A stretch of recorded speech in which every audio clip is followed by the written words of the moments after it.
নমস্কার বন্ধুরা, সুপর্ণা হিজিবি রান্নার চ্যানেলে আপনাদের সকলকে স্বাগত জানাই। আমি সুপর্ণা আজকে আবারও নিয়ে চলে এসেছি একটি নতুন রেসিপি।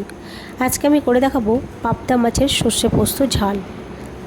তো দেখতে থাকুন, সঙ্গে থাকুন।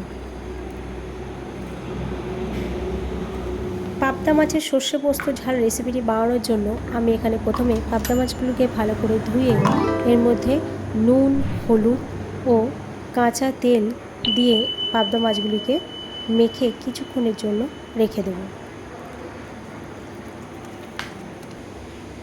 এবার এই পাবদা মাছে দেওয়ার জন্য আমি মশলাটি রেডি করে নেব।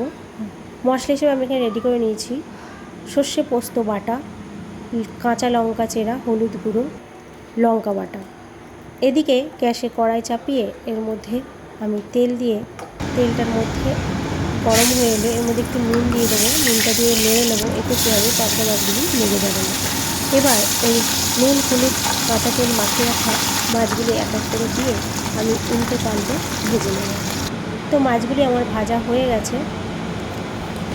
এবার ওই তেলের মধ্যে একটি শুকনো লঙ্কা, দুটি তেজপাতা ও একটু রাঁধুনি দিয়ে দেব। এবার এদিকে মশলাটির মধ্যে একটু জল দিয়ে তুলে নিয়ে সমস্ত মশলাগুলি এই গরম তেলের মধ্যে দিয়ে দেবো।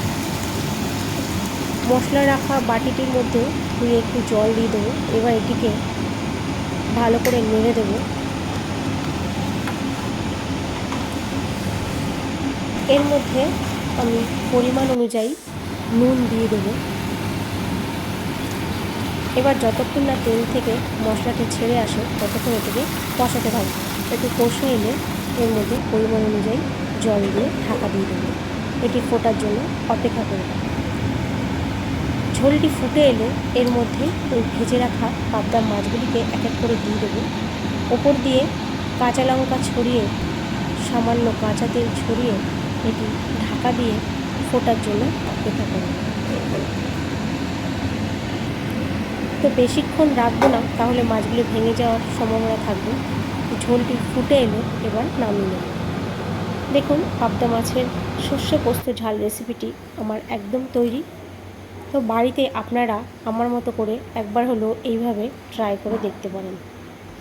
আশা করি আপনাদের ভালো লাগবে। ভিডিওটি যদি ভালো লেগে থাকে লাইক, কমেন্ট, শেয়ার ও সাবস্ক্রাইব করবেন। সকলে ভালো থাকবেন। ধন্যবাদ সকলকে।